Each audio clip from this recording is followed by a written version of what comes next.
From the Metro, Spider-Man 2's release date is October, but Venom's not Eddie Brock. Alright, I like my Spider-Man. It's Batman and Spider-Man, two favourite heroes. Both of them got fantastic rogues gallery. And one of the characters I really love in the rogues gallery is Eddie Brock as Venom. But they look like they're going down the Harry Osborn route as Venom. That's what I think. So the first things first is Spider-Man 2 is being released on the 20th of October. So it's getting released on the 20th of October. Fantastic. I think I'm going to pre-order it. I'm going to be annoyed if it is if they're going to go down the Harry Osborn route. They've got to have Eddie Brock in there, even if he doesn't be Venom. I don't know how you can not have him. They're one and the same. There's a bloody film. Everyone knows it now.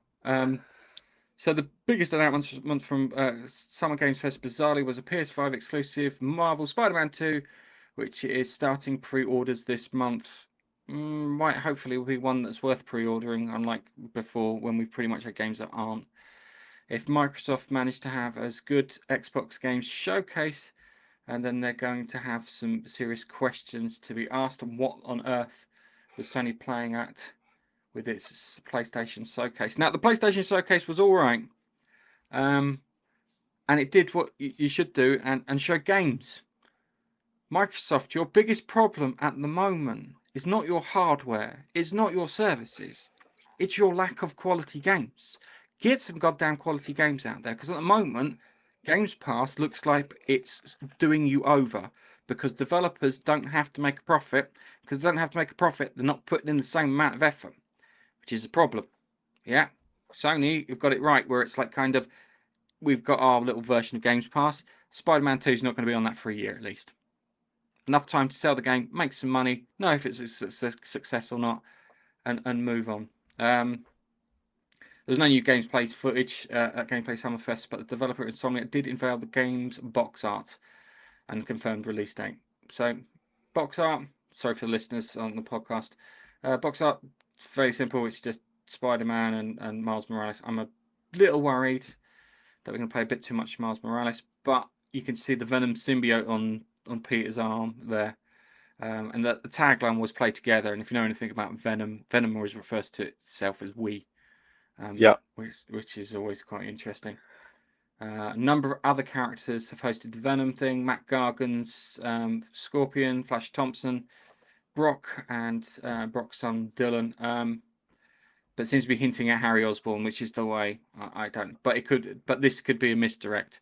They could be on Harry to start with, and then, sorry, it could be on Peter, then get on to Harry, then get rejected by Harry, and then finally wind up with Eddie, and then they merge together properly.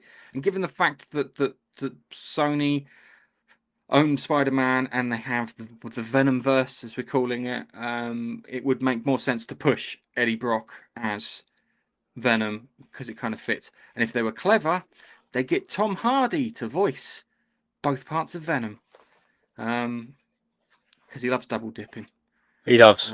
He does love double dipping. It's I'm hoping I am kind of worried about that, but From the gameplay I saw, the gameplay looked very similar to the first game and Miles Morales.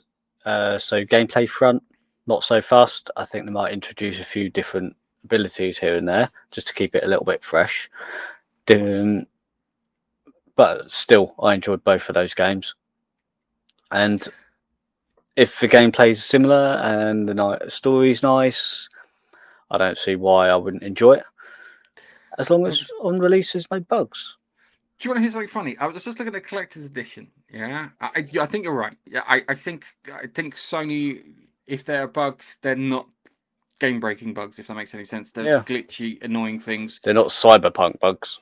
Yeah, not cyberpunk bugs. I think they're not to that level. But they've got the collector's edition here, and I'm just looking at the collector's edition, and it's like Spider-Man 2 collector's edition, steel playbook, display case, full digital PS5 game, 18-inch collector's statue of Peter and Miles fighting what's his mush, and includes 10 pre-ordered costumes with some extra points and whatnot.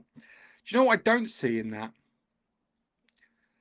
I don't see a physical copy of the game. They've done this before. They did this with the Switch version of Zelda. You bought the premium Switch Zelda console, and you didn't get Zelda with it. I genuinely tried to do the all digital route, and I couldn't do it.